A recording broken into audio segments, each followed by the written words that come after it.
Zava-dehibe ny fahatsapana fitiavana eo amin'ny voarin'Andriamanitra dia io fitiavana io no anisan'ny manome lanja manokana ny maha izy izany voarin'Andriamanitra izany, ary eo amin'ny sehatry ny maha olombelona antsika dia anisan'ny ataontsika hoe sento anankiray mampiavaka mihitsy, tsy hoe tsy manam-pitiavana ny voary hafa fa eo amintsika izy io dia tokony hanana ny toerany manokana. Manan-kambara momba an'izy io anefa ny apôstôly Jaona ao amin'ny Jaona voalohany toko 4 ka ny 10. Zao no fanambarana amin'ny anaran'i Jesosy Kristy. Zao no fitiavana, tsy ny tiavantsika an'Andriamanitra fa ny tiavany antsika, ka ny rany ny zanany ho avitra noho ny fahotantsika. Ny fitiavana izay iainan'ny maha olombelona antsika dia mazana no voafaritra amin'ilay hoe misy tambiny: tia satria, tia mba. Ary tsy milaza akory zany hoe tsy manam-pitiavana isika, fa misy fanamafisana kosa eto manao hoe raha fitiavana no tiana hisongadina dia mamerina antsika any amin'ilay nitiavan'Andriamanitra antsika aloha, satria rehefa vokatry ny fahatsapantsika ny fitiavan'Andriamanitra antsika no iainantsika izany fitiavana zany dia mifanaraka amin'izay tadiavin'Andriamanitra tokoa zany. Isaorantsika Andriamanitra ary mideran'Andriamanitra itsika, satria mendrim-piderana tokoa izany fitiavan'Andriamanitra antsika izany. Eo amin'ny 9 ny manaraka, 12 dia hoy ry malala, raha izany ary no nitiavan'Andriamanitra antsika dia tokony hifankatia koa isika. Aorianan'ny fahatsapana ny tena fitiavan'Andriamanitra antsika zany vao azo antoka ilay fitiavana izay iainantsika, fitiavantsika an'Andriamanitra, fitiavantsika ny hafa manodidina antsika. Ary eo no mahafinaritra satria hanamboatra antsika ilay fitiavan'Andriamanitra, miteraka ny fahatsarana rehetra izay mifanaraka amin'izany fitiavan'Andriamanitra izany ny fiainantsika. Ho tanteraka amintsika izany hoe miaina ampitiavana tsy mila tambiny, miaina ampitiavana tsy hoe satria, fa iainantsika izany mianatra moa zany no anjarantsika maha olombelona, koa mandritra ny fotoana izay iarahantsika eto dia irariana indrindra ny hatsapantsika n'izany hoe fitiavan'Andriamanitra antsika izany, mba hananantsika izay fahazoanantoka fanamboarana avy amin'Andriamanitra izay hiteraka fanovana ho amin'ny tsara kokoa eo amin'ny fiainantsika.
fandraisako aminao deja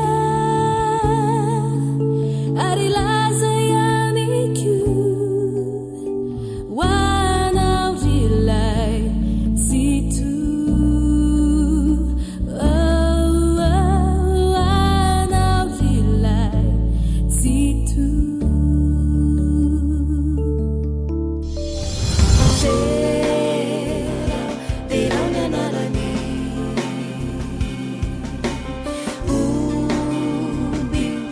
suavani ihisaotrany Jehova lalandava eo ambavako mandrakariva ny fideranazy ihisaotrany Jehova lalandava eo ambavako mandrakariva ny fideranazy ihisaotrany Jehova lalandava eo ambavako mandrakariva ny fideranazy ihisaotrany Jehova lalandava eo ambavako mandrakariva ny fideranazy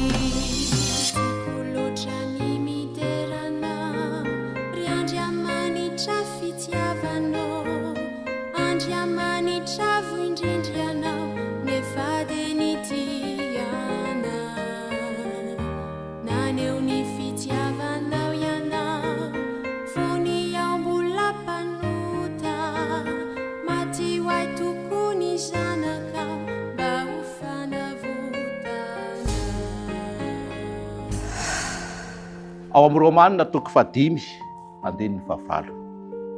Romanina toko 5 andininy 7 ovakitsika amin'ny anaran'i Jesosy manao hoe fa Andriamanitra mampiseho ny fitiavany atsika fa fomba mbola mpanota isika dia maty hamonjy atsika Kristy. Endresany akantony fitiavan'Andriamanitra atsika izany. Haitsika tsara fa raha namorona an'izao tontolo izao Andriamanitra, rehefa namorona ny olombelona izy dia nataony tahaka ny endriny, nalehony ny fitiavany izany rehetrarehetra izany. Kanefa rehefa niodina tamin'Andriamanitra ny olombelona dia haitsika tsara ny toko sy aniny fa fahafatesana ny tambony ota. Kanefa ny tsy navelany ao na hijanona teo fahafatesana isika na mpanota ara, fa voalaza ny Romana toko 5:7 manao hoe fa Andriamanitra mampiseho ny fitiavany atsika.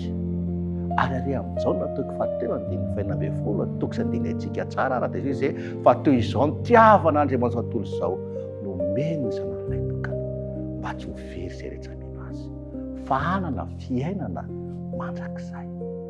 No tsy mendrika ny hoteraina fa izany fitiavan'Andriamanitra izany. Mo tsy mendrika ny isaorana izany izany fitiavan'Andriamanitra atsika izany. Fa tsy navelany ho faty itsika na mpanotara fa nomeny ny sanan'ilay tokana mba tsy hisy ho very. Vonoany ny fitiavany mendrika hoteraina izany fitiavan'Andriamanitra atsika izany. Banzilo tasausi fa izy nilunzi ni raha tsy zay vitana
satra indrindra mafisy malonjako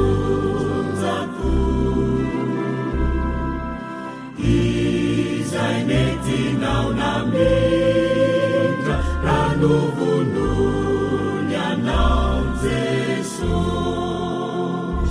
Soianao Jesosy teo anilanao Shaniaran'izao fitsapan'izao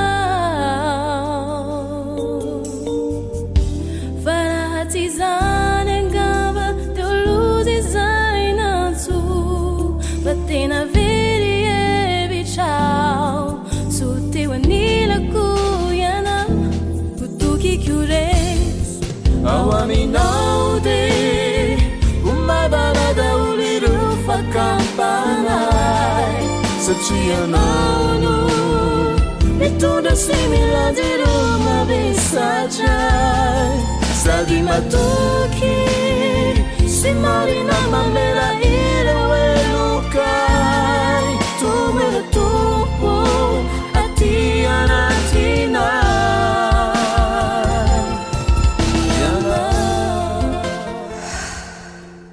Ao amin'ny Isaia toko 8 andininy 7.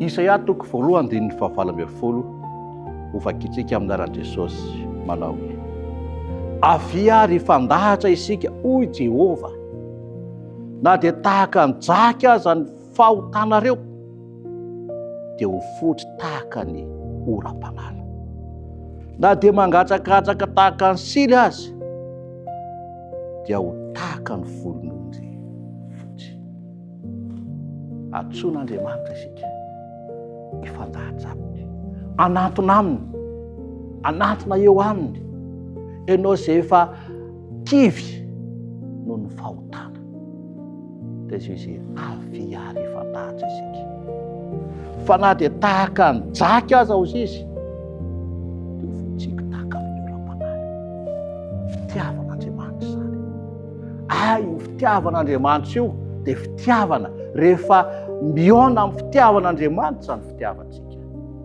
dia ain'Andriamanitra manova fitiavanao ary ary amin'ny Romanina toko 2:1 Romanina toko 2:1 dia izao ny teny amin'ny anaran'i Jesosy manao hoe sa mahavono ny haren'ny famoram-panahy sy ny fandeferany ary ny faharipony satria tsy fantatrao fa ny famoram-panah'Andriamanitra dia mitonanao mibebaka endresany akanto ny fitiavan'Andriamanitra kanto satria na dia ianao anatin'ny fahakivinina ary efa tafahoana ny fitiavan'Andriamanitra izao sy ianao dia ainy manova ny fahakivinao ho fandresena sy fifaliana Jesosy eo aminao fialofana soantoka Jesosy eo aminao no herisy famonjena hoay tsy hatahotra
baketoy haikyo Jeso takero lavareake ngaiko iza au magnanany Jeso agnatekoa.